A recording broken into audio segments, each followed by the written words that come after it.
Welcome to Childcare Conversations with Kate and Carrie. Sometimes you want to have somebody to talk to, and sometimes you want somebody to listen. On today's episode, we're going to talk with Meghan Cornwell, and part of the reason we reached out to Meghan is that Meghan shared a story with us about how an episode that we had with Jamie Reckenheimer, and I am going to share that episode in the show notes, how it touched her as well as maybe frustrated her a little. And so we're going to talk about that frustration today. So Meghan, tell us a little bit about what you do, how you ended up in early childcare.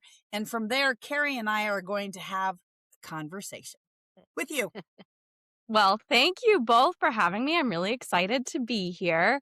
The episode with Jamie really resonated because I felt like she had a similar background to me in that it wasn't very linear. It was a little all over the place. So my degree is actually in theater and communications, believe it or not. So nothing to do with early childhood. And when I graduated school, I thought that I was going to be in the entertainment industry for a while. My first job out of school was doing marketing and graphic design for artists in the entertainment industry. So like Justin Bieber and the Beatles and Lady Gaga and Cher were all of my clients, which was really cool, until I felt like they didn't need my help anymore. You know, they kind of had it covered. So I ended up switching and working for a education company where I was living in Charlottesville at the time. And they did a lot of, well, I'll just say it was Teachstone. So they're the makers of the class tool that some might be familiar with. And while I wasn't familiar with childcare or the class tool, I very quickly was like, this is it. Like, I actually feel like I can use my skills in communication, in graphic design, and in marketing, and I can use it to support a field that I really believe in.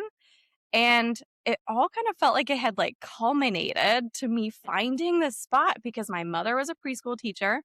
She actually homeschooled me for a while. So not only was she my teacher, but then she got a quote unquote real job, but worked outside in a preschool. And my mother-in-law is a childcare teacher. And I've nannied and babysat. I have 17 nieces and nephews. So it all kind of felt like it was around me this whole time in my life. But then I was like, this is the space for me. So I've been in early childhood for quite a while now, 10, 11 years. And now I'm working at Family, the childcare management app that some might be familiar with. So yeah, that is kind of my background, not necessarily in the childcare program, but around it. I'll put it that way. Yeah. Well, I don't know that theater is not related to childcare because I think every educator is a performer. They may not think of themselves that way, but having been a theater nerd and the parent of theater nerds and now married to a theater nerd, it's the same job. It's just a different size stage. Yes, and I'll give you a little improv yes and there. There's a lot of play involved, right? In theater and in the classroom. At least there should be. That's true. Yes, I agree. Well, some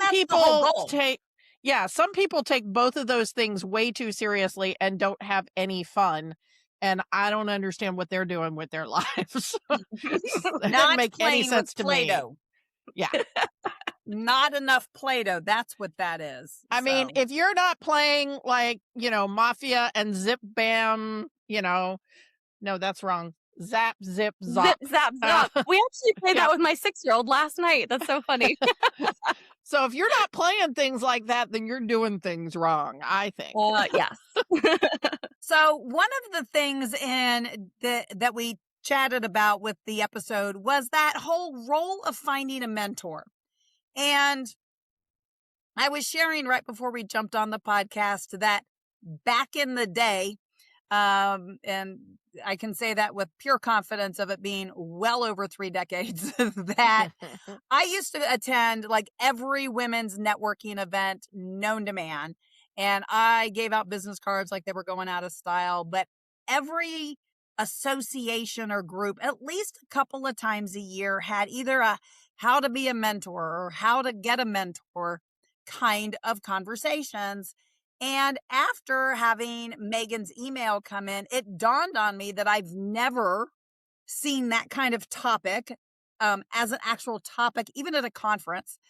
And that let's have that discussion, because one of the things that we hear, and we talked about him with Megan, is that sometimes you might go and you want one, but the person who you ask doesn't know what that means. And for lack of a better term, they're going to ghost you, maybe, kind of. Yes. Yeah, that's exactly what happened to me. So like I said, I had never been in the classroom, but I've been working adjacent to it in marketing at 3 different organizations. And I always felt this kind of sense of maybe like imposter syndrome, or like just wanting to hear more from somebody who really has that experience of being in the classroom as a director or as a teacher. Because my job as like a marketer communications expert should be to help spread the word or give you the resources that you need to do your job.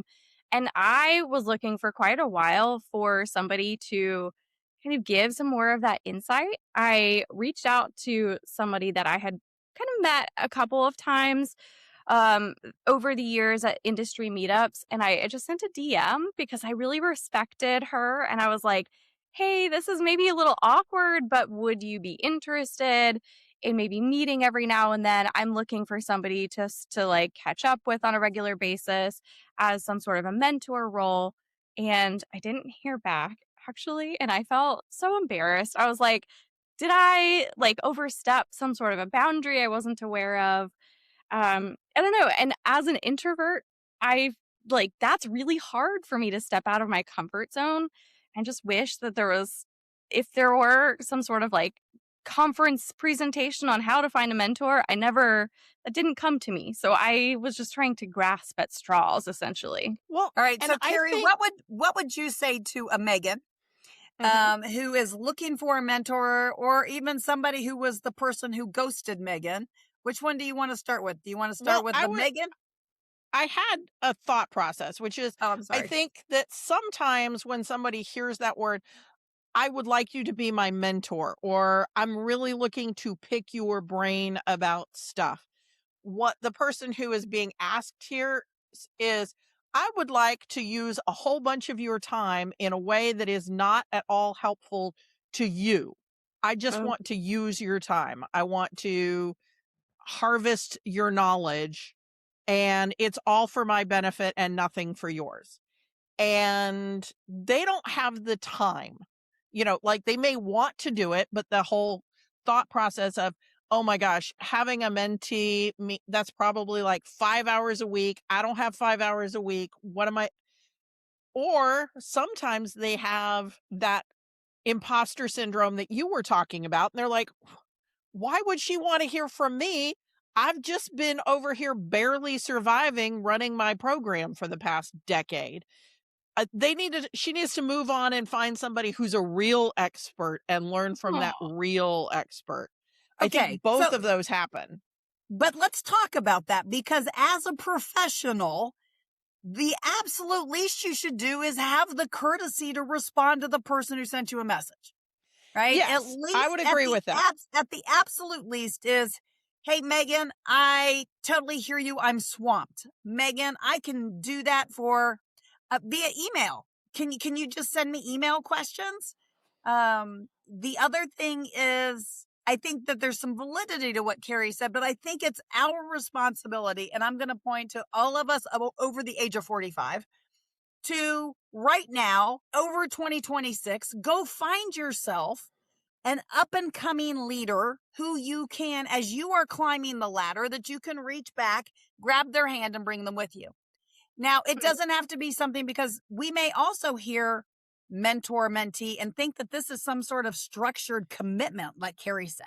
And it doesn't have to be. Like Megan was looking for somebody who she could just pick their brain, but that wasn't defined enough for the other.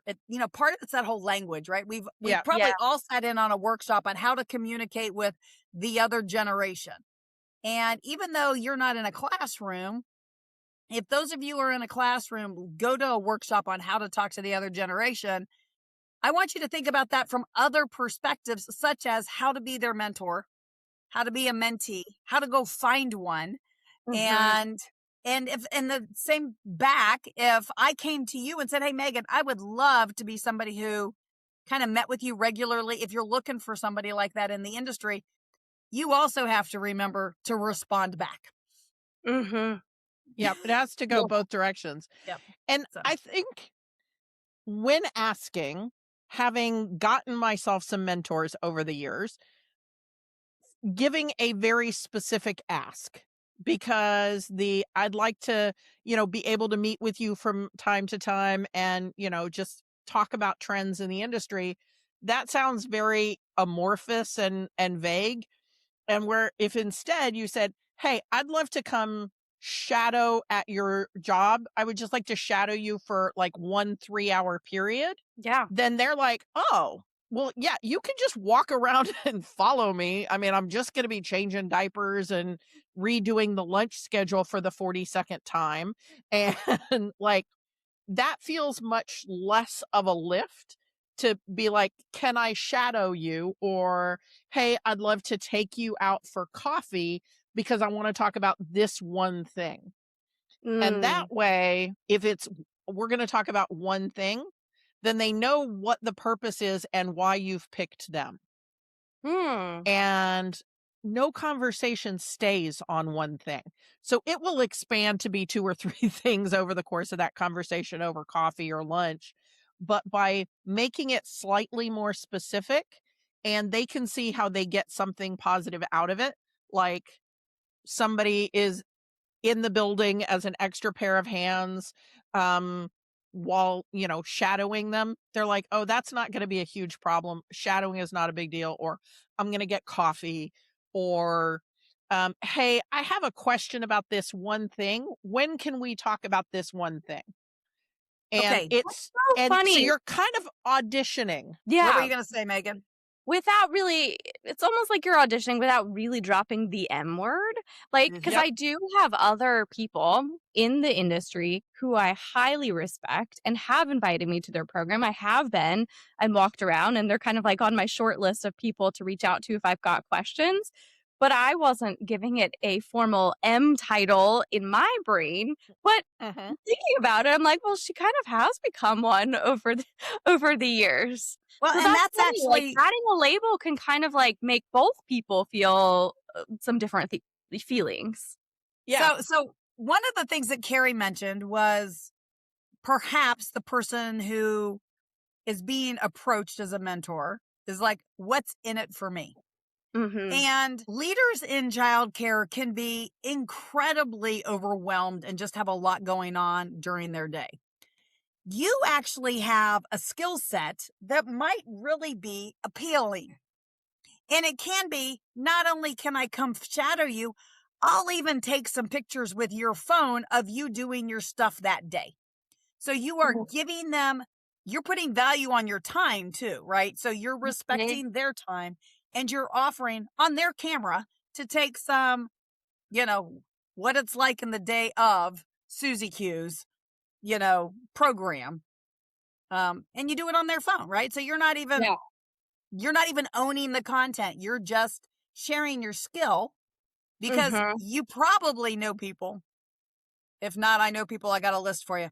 Of people who, let's talk to everybody. well, but what I'm thinking is, even if you said, hey, can I just come to your program? 'Cause especially like, in your region, or, hey, I'm going to be in your town this week. I'd love to drop by. And hey, if you've got any questions on how to take good photos with your cell phone, I'd be happy to answer those with you and your staff for 20 minutes when we're done chatting. And then you have something that you're giving them that you can offer, because we all have seen those pictures of it's at the top of everybody's head, or it's the back of everybody's head, or everybody's butt. No. The up the nose pictures. All the up the nose those pictures. are the worst. Well, I mean, no, really the worst are the teacher bending over the table. And then we can see that they were in their 20s in the 1990s. No. So they got the nice little. But nobody edits those, right? So if you just spent, 10, 15 minutes with some staff about, hey, here's how we can take this picture, because they're taking it straight on. if you take it from the kid's point of view, look how much different that photo looks. Or if you stand up and come over 2 feet, you can now get her face and not her butt. This is so interesting. It's something actually that's come up in therapy for me. Therapy's great. Love it. Well, here we go. Everybody. Childcare conversations and therapy. No, really. I think that I and many people have a tendency to think like, okay, this person over here has so many amazing skill sets. I think they're amazing. They're the cat's pajamas and I want to be just like them. And I, would have a tendency to forget that, oh yeah, taking pictures on my phone is kind of a no-brainer to me. I've been doing it forever. Or putting together an email campaign. I can teach you how to use Facebook ads or anything like that. Like, I don't think of those as being those skills that people are looking for. And I have a tendency to like just forget what I can have to offer. So this conversation is helpful in seeing how it is more of that two-way relationship. And I'm going to throw another one for anybody who's listening who has a theater or a music background. Another skill set you have that other people don't is the ability to take rejection and not take it super personally. Because if you are a musician or an actor or a singer, or people have told you, or a graphic designer, right, an artist, somebody who has that, you have put something out that you thought was pretty good and other people have been like, pass, no thanks.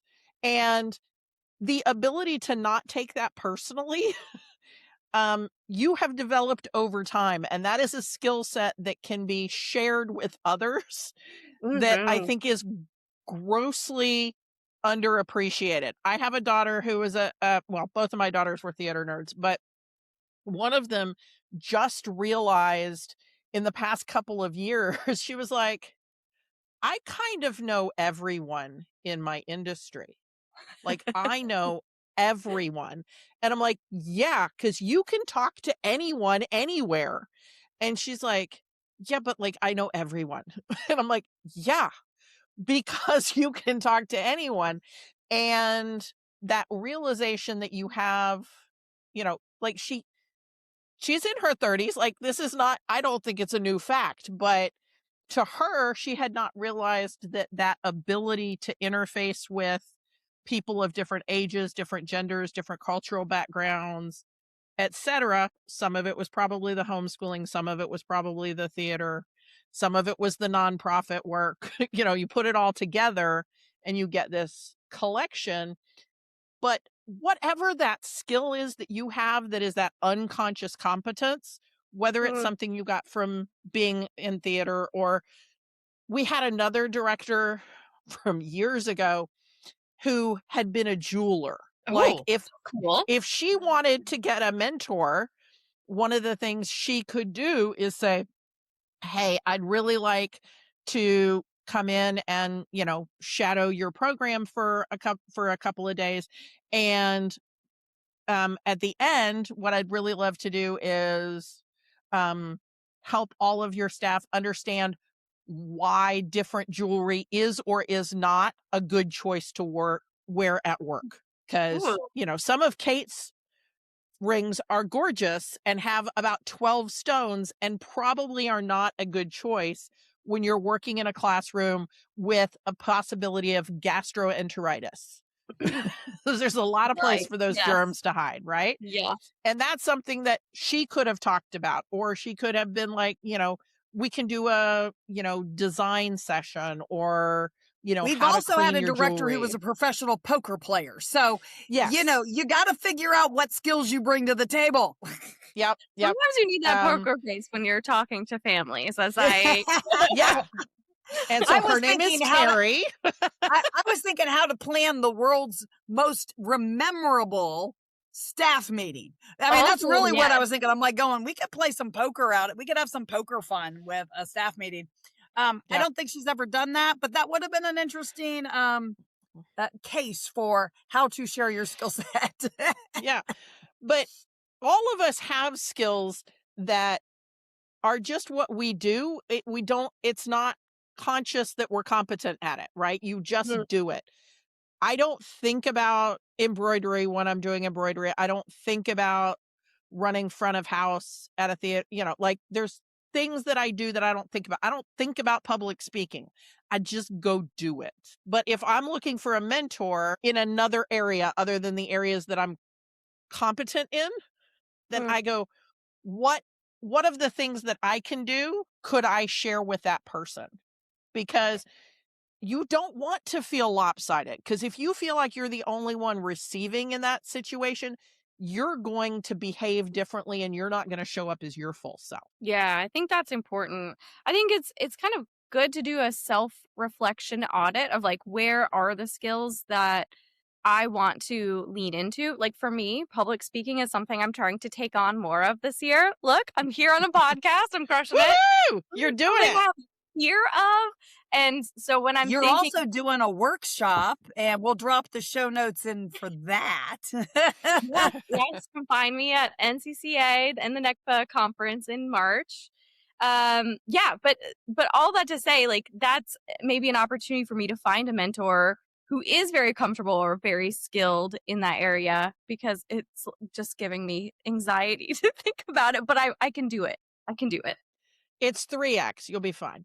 I can help with that. I can definitely help with that. But so that's what I think makes the best mentor relationships. I mean, my mother is a horrible teacher, but an amazing mentor. And those are different skill sets.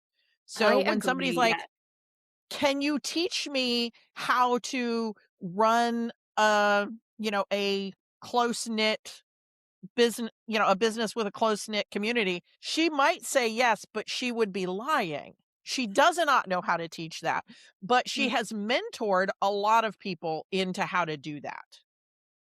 By helping the people in her business and in other businesses that she's supported over the years. It sounds like being a mentor is maybe a lot of just not a lot, but yeah, primarily listening, right? Like, yeah, I had somebody reach out to me in the last year asking me to be their mentor. So talk about like the feeling like, oh, wait a minute. I can't do that because I'm looking for a mentor myself. But it was somebody that I'd worked closely with in my past. And I, of course, was like, yes. And they were doing a very different industry. So I have no background in that field that they were moving into. But I was able to just kind of like bounce ideas off. Have you tried this? Have you tried that? Have you leaned into this connection in your network that I know that you're close with? And yeah, I totally agree with what you're saying, that they're very different skills of teaching and mentoring. Yeah. All right. So I'm going to challenge everybody who's listening to go get one and go be one, because we all need a mentor or somebody in our world. And sometimes these mentors don't ever have to be somebody you actually had a real conversation with. Carrie and I talk about this, where we would identify people as mentors, but it's entirely because we've read their books, listened to their podcast, watched their TED Talk, and we feel like we've used them as mentors. Now, they don't have a clue who we are. Like, we are like, just because we count them as a mentor doesn't mean we've ever had a real conversation, which is also a little weird when you do meet them in person, because now all of a sudden, like, everything there is to know about them. I'm never going to meet Julie Louis-Dreyfus. She could just stay a mentor, a virtual mentor, from having listened to her podcast. I don't ever need to meet her in person. That would freak me out. Get all starstruck. Well, okay, but we have had people do that with us, where they will start coming up and having conversations with us because they've listened to our podcast for 7 years, or they've heard us at workshops, or both, or they've read our book, or any number of those, and they think we know who they are. Oh my gosh! Don't. Well, you're true celebrities in the field. When I first think you, everybody was whispering, like, "Oh, they're the ones from the podcast. You have to meet them." Okay. Yeah, so we still have some of our own version of imposter syndrome, but so we've helped people start a podcast. We help a lot of people write their first book, not because we woke up one day and said, this is what we want to mentor people on. Never. It wasn't a plan. It was that people needed it, and we have that skill, and so we help people do it. And sometimes it's informal and sometimes they pay us. And, there's a whole range in there, right? But I think it is our job as leaders in an industry or just as human beings who have skills to share those skills and then to find other people who are above you on the skill chart and go seek wisdom from those people. We need to be sharing the wisdom and we need to be seeking the wisdom because we want to continue to grow and develop and we want our industry to continue to grow and develop. And with that, I'm going to say go to childcareconversations.com and subscribe to our newsletter. If you don't know, we have a newsletter that comes out twice a week because we drop an episode twice a week. And we would love for you to be able to get some behind the scenes notes. Like after today's call, you will be able to learn all you've ever wanted to know about Meghan in today's show notes. And some of that might sneak in to the newsletter for today's episode. So we hope to meet you at an event soon or a conference soon. Like Meghan said, she will be in Memphis in March. And if you are part of our podcast newsletter list, you've probably seen the up and coming list between now and July. Lord help us. And we hope to see you. And if you do come up and say hi, make sure you tell us that you listen to our podcast because we always love to meet new folks. And with that, we will talk to you in a couple of days. Thank you, Paul, for having me. Thanks for tuning in. We love bringing you real talk and fresh insight from the world of early childhood education. Be sure to follow us on social media to stay connected and catch all of the latest episodes. And if you're planning a conference, training, or special event, Kate and Carrie would love to speak to your audience. You can learn more about their keynote sessions and workshops at kateandcarrie.com. If you learned something today, share the show and leave us a review below. We'll see you next time on Childcare Conversations.